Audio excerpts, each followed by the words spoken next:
The lawyer slid the paper across the desk like it weighed nothing. But it did. It weighed 13 years of savings. My son's future. My daughter's options. Every early shift, every skipped vacation, every time I chose second-hand over new. Gone.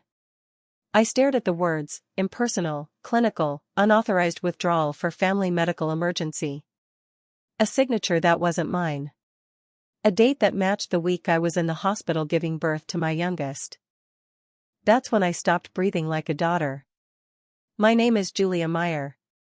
I'm 33, a pediatric nurse, mother of 2, and until 3 weeks ago, a believer in second chances. I grew up in a house where silence did the parenting, where apologies came in the form of casseroles, and where my older sister could do no wrong, even when she did. Her name is Natalie. She's 35. Charming in a way that fools new people and exhausts the ones who've known her long. My parents called her the artistic one, the free spirit, the one who just needs time to find her path. My path was different. Steady. Straight lines. I built something that could carry other people. And Natalie rode that current. The college fund was mine. Every dollar, filed and saved, routed through a joint account I opened for simplicity back when I still thought shared meant secure. Natalie was listed as an emergency contact. Not a cosigner. Not an owner. But when the money disappeared, the bank shrugged. She provided documentation. Your mother confirmed it. My mother. That call still rings in my head. Her voice unusually light. She said, it was urgent. We thought you'd understand. I answered, you thought? She said, Natalie was desperate. She said you'd want to help. I didn't scream. I didn't even hang up. I listened to the whole speech, about second chances, family loyalty, not making things harder than they already are, and when it ended, I stood in the kitchen holding a cold cup of tea and realized something I hadn't admitted out loud. They don't see my kids. They see her. Natalie didn't need a medical procedure. She needed a car. Then rent. Then tuition for a 6-week course in conscious creative consulting. And every step of the way, my mother backed her. Not with her own money. With mine. With my children's. I didn't tell my kids that night. I couldn't look them in the eye and explain why the account I'd been showing them since they were 6 and 8 now read $84. 32. I watched them do homework at the table and thought about the promise I made every year on their birthdays. No matter what, I'll get you through college. No debt. No begging. Just focus and go. Then I sat in the dark and wrote it all down. Everything I remembered. Everything I'd signed. Every login, every receipt, every bank notification I'd ignored. I made a folder. Then a backup. Then one more. The lawyer I met the next morning didn't blink. She said, you have a case. But it'll be messy. I replied, I'm used to cleaning up after family. She said, you'll lose them. I answered, I never had them. The folder she asked me to bring, with the red tab and the notarized letters, wasn't the only thing I handed over. I gave her the story I'd been telling myself for years, that if I just stayed good, stayed helpful, they'd treat me like I mattered. The silence afterward wasn't empty. It was honest. I drove home without the radio on. I didn't call anyone. Not even my ex, who still drops off birthday cards and offers to mow the lawn when the kids are sick. I just sat on the driveway, engine ticking, and thought about Natalie's last text. She wrote, don't make this a thing. It's just money. I never replied. But I opened a new note on my phone and typed one sentence, next time she wants something, make her ask in court. Inside, the kids were watching a movie. I kissed their heads, checked the locks, and made myself a cup of tea I wouldn't drink. I printed out one more copy of the statement. The one with the withdrawal. I folded it neatly, put it in a sealed envelope, and wrote Natalie's name in ink across the front. I didn't mail it. I placed it in my glove box. Because the next time she called, I wanted to remember exactly what this was. Not a misunderstanding. Not a mistake. It was a choice. And I was done pretending it hadn't been made. Tomorrow I'd tell the kids. But tonight, I watched the porch light flicker and the wind pull at the leaves, and I let myself imagine her face when she realized I wasn't going to forgive her this time. I wasn't going to play nice. I was going to play smart. And Natalie hates it when I'm quiet. Especially when I have something to say. The porch light clicked off at midnight, as if the house itself had decided it was done pretending too. I stood at the window, arms crossed tight, watching the dark settle around everything we'd built. It wasn't about the money. It never had been. The college fund was a symbol of the promise I made to my kids. Of all the invisible scaffolding I'd built when no one else was looking. The kind that holds everything together even when the rest of the family is busy playing the victim. Natalie was always the one who needed rescuing. I was the one who paid the toll. At 12 and 14, my kids were old enough to understand numbers. They weren't old enough to understand betrayal. So I told them what I could, gently. I said the college account had been accessed without my permission. That I was working on getting it back. That none of this was their fault. My son, Ryan, just nodded, eyes flat like glass.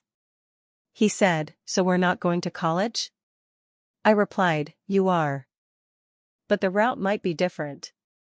My daughter, Ellie, didn't say anything. She walked upstairs, closed her door, and didn't come down until morning. I found a sticky note on the fridge the next day, "Don't worry. I'm still getting out." I peeled it off carefully and tucked it into the back of the envelope in the glove box. The next week was spent in layers. Emails. Letters. Recorded calls. I contacted the bank and requested every bit of documentation tied to the withdrawals. I pulled medical records, mine, to prove I'd been hospitalized the week Natalie forged the paperwork.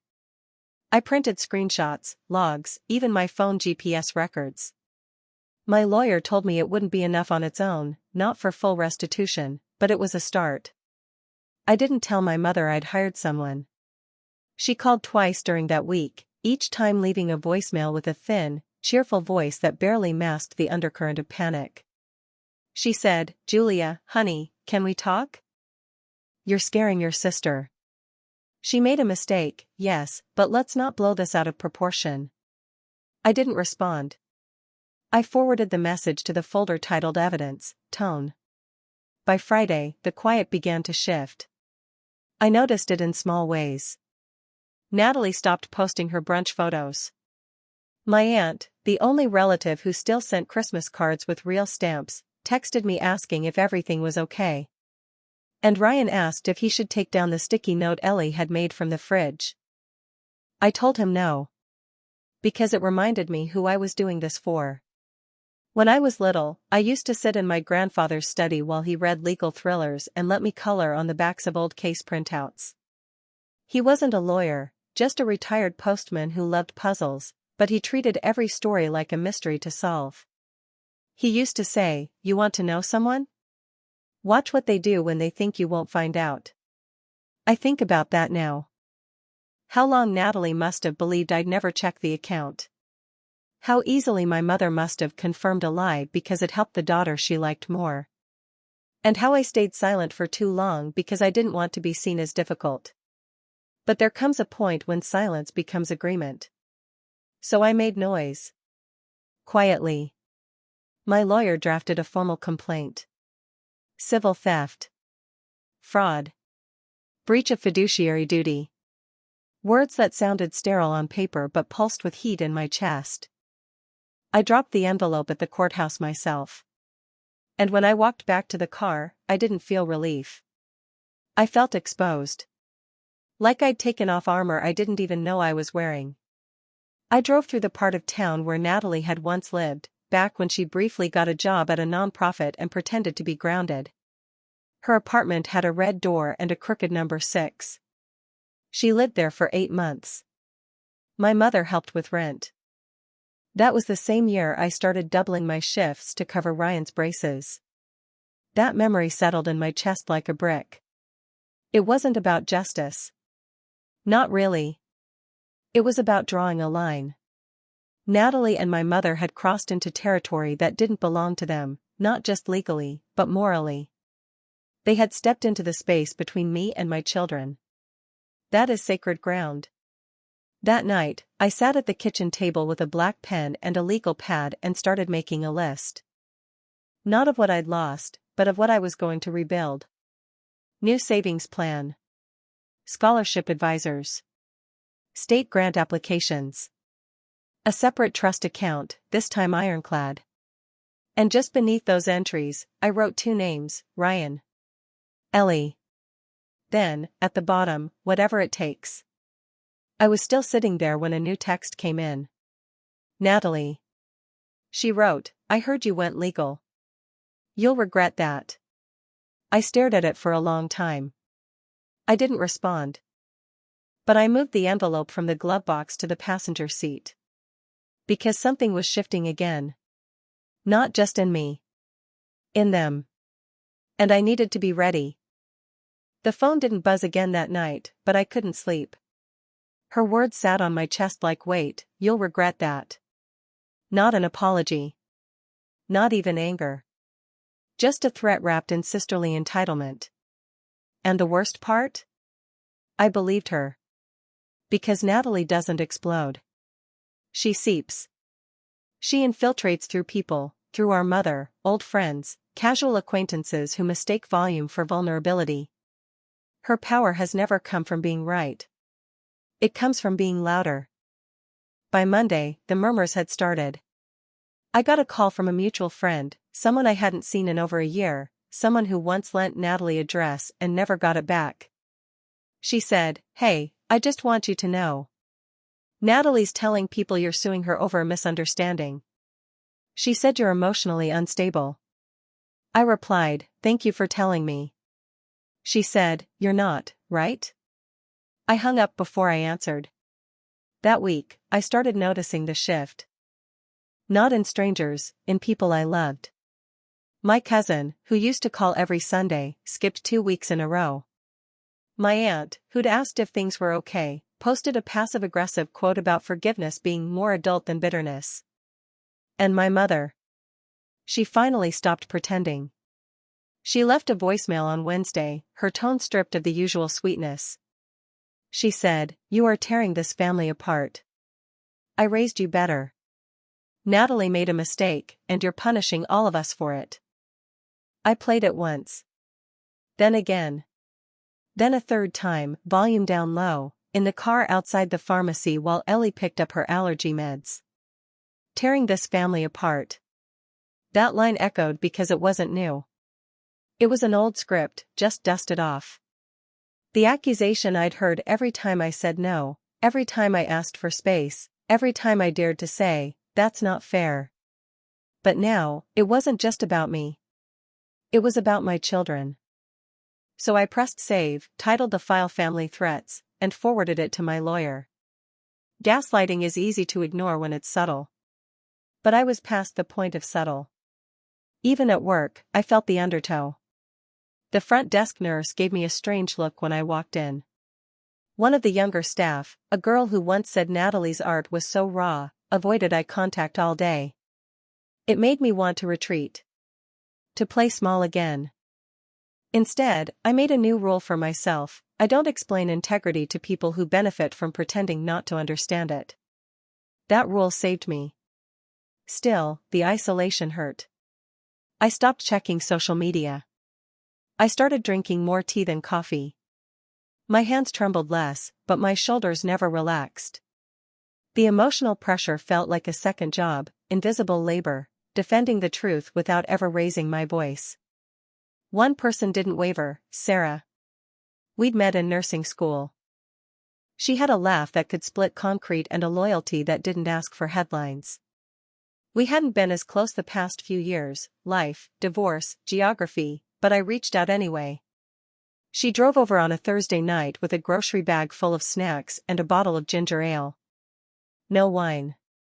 She knew I'd stopped drinking after the custody hearings. We sat in the living room in our socks, the kids upstairs doing homework, and I finally let myself say the part one hadn't told anyone. I said, I feel crazy. Like I'm fighting something no one else sees. She didn't try to fix it. She didn't offer advice. She just reached into the bag, handed me a chocolate bar, and said, that's because they've made it normal. Doesn't mean you're wrong. I cried into the sleeve of my hoodie. Not sobbing, just small, exhausted tears. Sarah helped me reframe the plan. We went through my documentation again. She spotted one thing I'd missed, a bank notification Natalie had forwarded to my email back in February, a subtle breadcrumb trying to pass as transparency. It had a timestamp. It also had an attached PDF I'd never opened. Inside was a fake invoice, for a therapy payment under my name. $4,000. I forwarded it to the lawyer immediately. She called 10 minutes later. She said, this changes things. It proves intentional misrepresentation. I replied, what does that mean for the case? She said, it means we're not just negotiating now. We're preparing for court. The room felt heavier after she said that. But under the weight, something sharper stirred, clarity. Natalie had expected me to fold. To be embarrassed. To worry more about perception than about truth. But this time, the pressure was turning into precision. I went through every remaining email, flagged every passive-aggressive message from our mother, made a timeline of every documented interaction, and labeled it, Stage 2. It wasn't revenge. It was survival. That weekend, Ellie asked if she could go to the school counselor. I said yes. Later that night, she left a note on my nightstand, thanks for telling us the truth. I folded that too. The next morning, my lawyer called with a new development. Natalie had hired representation. Not a high-end firm, just a local guy who mostly handled small claims and divorces. But the move itself spoke volumes. It meant she was nervous. It meant she knew this wasn't going away. And for the first time in weeks, I smiled. Just a little. Because the pressure that had once tried to break me was now shaping something stronger. And it wasn't done yet. There's a specific silence that follows a shift in power. Not peace, just the absence of scrambling. Natalie had stopped scrambling. And that meant she was planning something. I noticed it first when my mother went quiet. No calls. No texts. Not even the recycled quotes she liked to send in group messages. Family is forever. Blood is thicker. The guilt she used to lace everything with, gone. That wasn't surrender. That was strategy. People like Natalie don't fight battles. They rearrange the room until you're the one who looks unreasonable for standing still. So I didn't move. I just listened harder. My lawyer sent over a list of next steps. Depositions might be coming. Document verification. Asset tracing, in case restitution became possible. The tone of her emails had shifted too, more measured, more alert. She didn't say it outright, but I could feel it, they were trying to box me into a negotiation. Natalie didn't want a trial. She wanted pressure to make me fold. So I opened a fresh notebook, labeled it counterweight, and made 3 columns. One for facts. One for leverage. One for harm they hadn't expected. Under harm, I wrote one word, Ellie. She'd stopped eating lunch at school. Ryan said she barely spoke during group projects. When I asked her about it, she shrugged and said, people talk. It's whatever. But it wasn't whatever. A counselor had emailed me to ask if we were going through something at home. Not in judgment, just concern. That's the part that broke me. Not the lawsuit. Not the money. The way my daughter started watching her back inside her own classroom. I met with the counselor in person. A woman named Marisol. Her office had beanbags and soft lamps and the smell of peppermint tea. I brought a folder and didn't try to hide it. She said, you don't owe me an explanation. I said, I think I do. She let me speak for 22 minutes without interrupting. At the end, she said Ellie wasn't in danger, just processing a rupture in her sense of safety. That phrase stayed with me, rupture in her sense of safety. Natalie hadn't just stolen money. She'd cracked something sacred. The illusion that adults keep promises. That mothers protect. That sisters, at the very least, don't aim low when they betray you. I added Marisol's name to the ally column. Quiet strength counts more than noise. Back home, I took apart the bookshelf in the hallway. Behind the last row of books, texts from nursing school, old recipe cards, a thrifted copy of Little Women, was a thin fireproof case I hadn't touched since the divorce. Inside were old documents. Custody paperwork. Medical proxies. A post-it from my ex-husband with the words, "You were always the strong one. Don't let them tell you otherwise." I scanned every document into a new encrypted folder. Not because I expected anyone to dig that deep, but because Natalie's reach had always been indirect. She couldn't destroy, but she could corrode. I had to stay 3 steps ahead. The next time Sarah came over, I showed her the spreadsheet. She said, "You're building a case like it's a second job." I replied, "It kind of is." She didn't flinch. Just poured more tea and kept reading. We updated the file together, matched dates, added context, noted patterns. Every dollar Natalie took was a decision. Every story she told afterward, a rehearsal for the next con. We also tracked who had gone quiet. 8 people. Cousins. A godparent. One mutual friend who said she wasn't taking sides. That's the trick of emotional manipulation. It makes neutrality feel noble. That night, I wrote letters. Not emails. Real letters. Sealed, stamped, dated. For Ellie and Ryan. For my lawyer. For the versions of me that might one day forget how clear it all was when I wasn't afraid. I told the truth in each one. I left them in the fireproof case. 3 days later, I got an email from Natalie's attorney. Polite. Formal. Our client is open to a mutual withdrawal of claims, with the understanding that this was a regrettable family misunderstanding and not an intentional act of harm. It read like a bandage someone tried to apply to a gunshot. I didn't reply. I forwarded it to my lawyer with the note, "We go forward." She confirmed. No surprise in her voice anymore. Just precision. The next week, I changed the locks. Not because I expected Natalie to come by, she wouldn't. She wasn't confrontational in that way. But it felt necessary. Symbolic. I also installed a camera at the front door. Ellie saw me screwing it in and asked if we were expecting trouble. I said, "No. But we're not pretending anymore." She nodded. Ryan brought me the toolbox. That night, I slept without the envelope in the glove box. I didn't need it anymore. The evidence lived in more than paper now. It lived in choice. In clarity. I wasn't reacting anymore. I was positioning.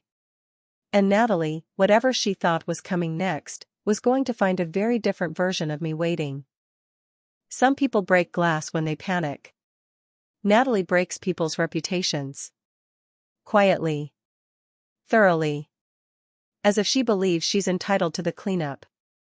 I walked into the mediation office with my back straight and my phone on silent. The air smelled like laminate and overbrewed coffee. Neutrality always does. The receptionist handed me a clipboard and a smile that didn't reach her eyes.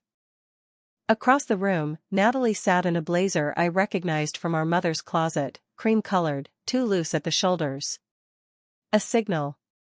She knew what image she wanted to project, struggling, misunderstood, coached. I didn't wave. I didn't look at her long enough to give her anything to work with. My lawyer, Angela, arrived 3 minutes later.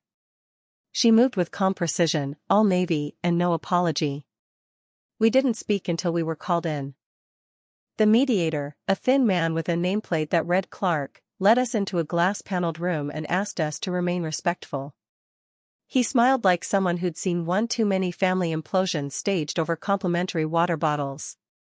Natalie's lawyer began. He said, "My client is deeply remorseful. She acknowledges the misunderstanding and is willing to resolve this without further damage to the family's unity." Angela replied, "There was no misunderstanding. Only unauthorized access, financial misrepresentation, and forged documentation." Natalie didn't flinch. "That's her gift. She withholds emotion like it's currency." Clark turned to me. He said, "Would you be willing to describe the impact this has had, in your own words?" I nodded once. I didn't raise my voice. I said, "She took money from an account I built for my children's education. She lied about the reason. She used our mother to validate the fraud. When I confronted her privately, she denied it.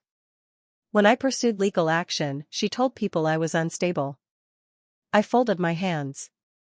I added, "The damage wasn't financial. It was personal. She took something sacred."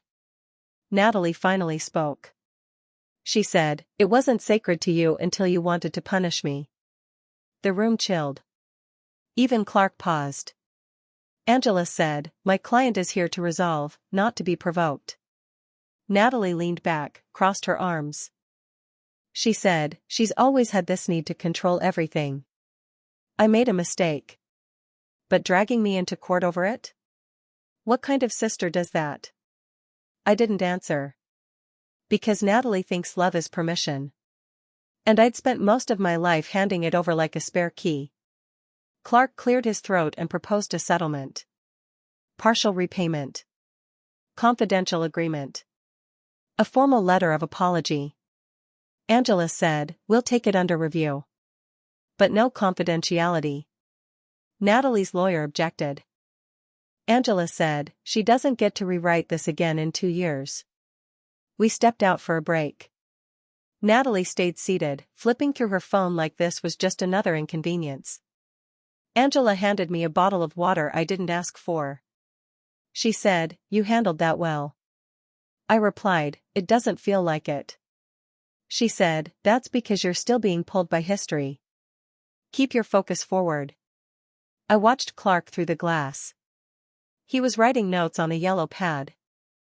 Probably rehearsing how he'd frame this for the final report: 2 sisters, 1 account, a tragic miscommunication. But this wasn't miscommunication. It was theft, softened by proximity. We returned to the room. Natalie offered a new version of the truth. She said, "I was desperate. Mom said you'd help. I didn't think you'd even notice the withdrawals. You barely looked at the account." I replied, "Because I trusted the system. And you." That was my mistake. The mediator asked if we could agree to binding terms. Angela paused. Then nodded. I could feel the shift, something about to solidify. Natalie signed with a flourish, as if she were doing me a favor. When it was my turn, I signed slowly. Carefully. And then I slid the paper back across the table. Clark thanked us for our cooperation. Natalie stood. She said, "I hope this was worth it." I didn't answer. But as she walked out of the room, I noticed something she didn't mean to show, her hand shaking slightly when she reached for the door. It was the first honest thing I'd seen from her in years. Outside, the parking lot was quiet. Angela and I walked to our cars in silence. She said, "You did what most people don't." I asked, "What's that?" She said, "You held a boundary and didn't decorate it with guilt." I watched Natalie pull out of the lot without looking back. And I knew this wasn't over. Not legally. Not emotionally. Because consequences don't always land where they should. Sometimes they wait. And sometimes, they echo. Revenge isn't loud. It doesn't announce itself. Sometimes, it looks like you walking away while the other person stays exactly where they are. The settlement was signed, but nothing about it felt finished. Legally, the terms were binding, partial restitution in staggered payments, a notarized apology letter addressed to me and the children, and a formal admission of misconduct on record, but off the books. Clark called it a compassionate resolution. I called it a cold transaction dressed up as family repair. Natalie's first check arrived 2 weeks late. No note. Just a transfer and a timestamp, exactly 3 minutes before the grace period expired. The amount was correct. The intent, unmistakable. She wanted me to know she still controlled the rhythm. But she didn't. Because while she was dragging her feet, I was already moving ahead. Ellie had started seeing Marisol regularly, not because she needed therapy, but because she liked the space. A place where she didn't have to be okay just because the adults in her life claimed everything was resolved. Ryan, in his quiet way, began researching scholarships on his own. One night I found him filling out an essay form at the kitchen table. He looked up and said, "You don't need to read it yet. I'm not finished fighting for us." That sentence lived in me for days. I'd spent so long trying to shield them from damage that I forgot they were already building their own defenses. Not out of bitterness, but clarity. Natalie's apology letter was exactly 1 paragraph. She wrote, "I regret the choices I made. I never meant to hurt Julia or her children. I hope we can all find a way forward, in time, with understanding." No mention of what she'd taken. No detail. No ownership. Just enough to satisfy the legal requirement. Angela told me not to react. She said, "You're not here for emotional closure. You're here to protect the future." So I filed the letter in the fireproof case and never read it again. Then I changed my will. A new clause specified that no one who had committed financial harm to my children could benefit from any estate or insurance linked to me, directly or indirectly. Angela helped me draft it airtight. When I was done signing, she looked at me for a moment. She said, "You're leaving a trail they can't rewrite." I replied, "That's the point." I sent a copy to my ex-husband, too. He and I weren't close, but he cared deeply about the kids. He called a few days later and asked if I wanted him to speak with them about financial planning.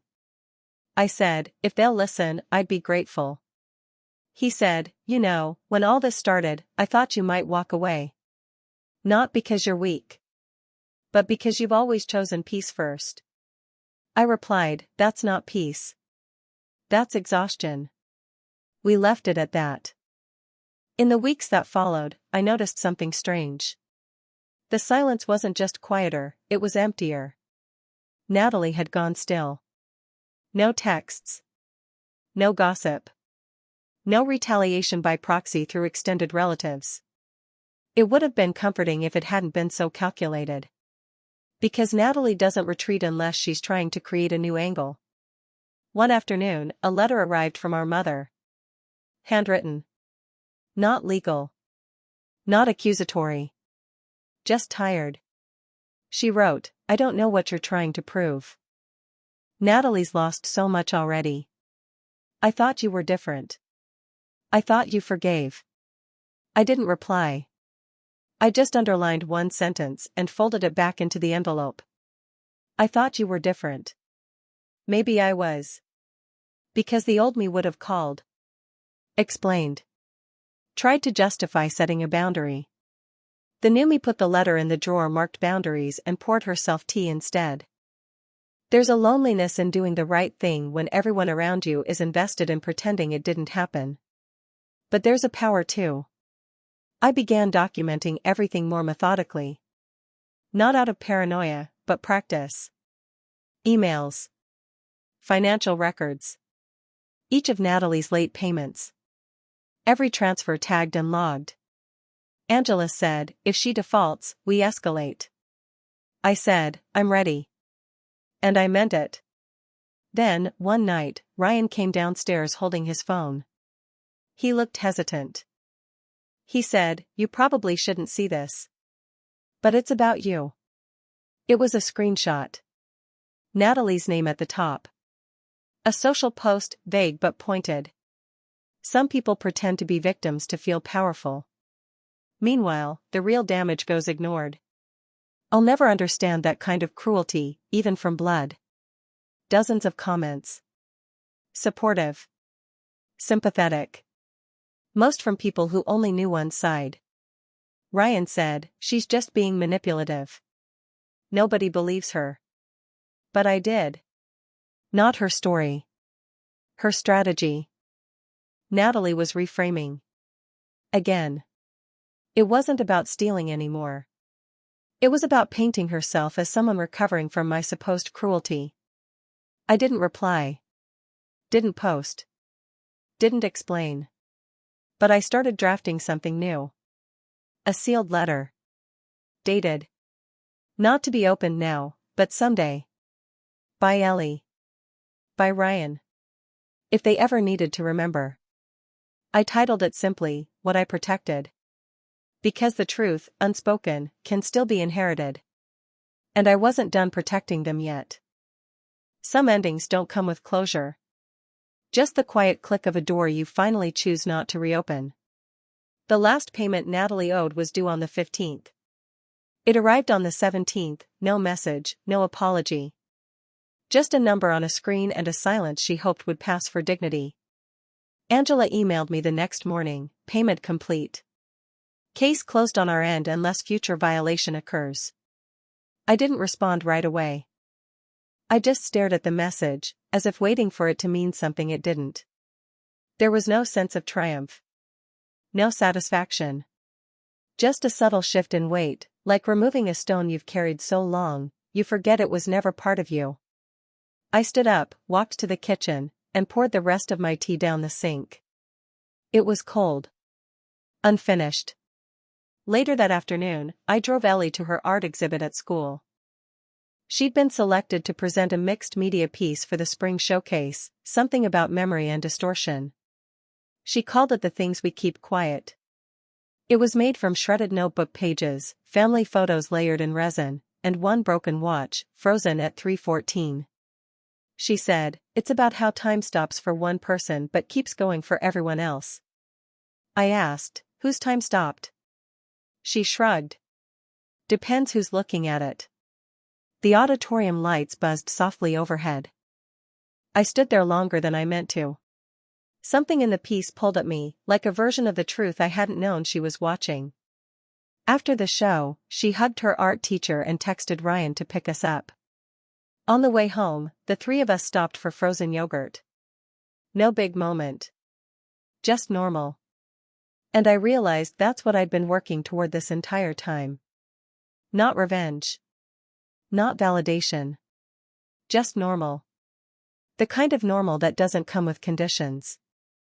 Natalie's name hasn't been said aloud in the house for weeks.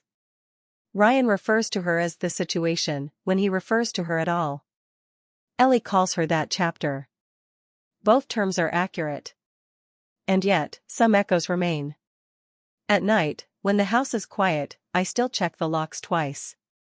Not from fear, just habit. I still keep a backup drive hidden in the closet. Still watch the tone of my emails, the timestamps on my bank activity. But those are precautions now, not symptoms. I took the sealed letter, the one titled "What I Protected," and placed it in my safety deposit box. Along with Ellie's sticky note from the fridge. Ryan's scholarship essay. A photocopy of the first settlement check. The fireproof case had gotten too full. Some truths deserve cold storage. 2 weeks later, I got a message from someone I didn't expect. My cousin Janice. She'd gone silent during everything, no calls, no posts, just clean distance. She wrote, "I saw everything. I just didn't know what to do. I'm sorry. If you ever want to talk, I'm here." I didn't reply. But I didn't delete the message either. Some olive branches don't need to be taken right away. Some just need to be seen. One evening, I found Ellie in the garage sorting through old storage bins. I asked, "Spring cleaning?" She said, "I'm just trying to figure out what's ours and what's inherited." The sentence hit like a small, clear bell. Because that's what all of this was, in the end. A reckoning with what we carry forward. What we keep. What we break. Natalie had inherited entitlement. I had inherited silence. But my kids? They were building something different. Something earned. The night before Ryan's financial aid interview, I helped him iron his shirt. He was calm. Focused. I watched him fold the edge of the collar and realized I didn't feel fear anymore. Just pride. He said, "You know you didn't just fix this, right?" I replied, "What do you mean?" He said, "You taught us how to fix things ourselves." After he left the room, I sat with that. Sometimes strength doesn't come from what you confront. It comes from what you refuse to pass on. I don't know if Natalie will ever change. I don't need her to. I'm not waiting for her apology.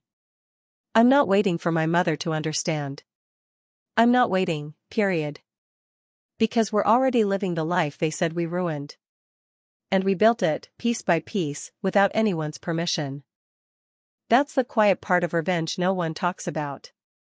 The part where you win, and no one notices, because you don't need them to. Just your own peace. And your children, standing tall, knowing exactly why the ground beneath them feels solid.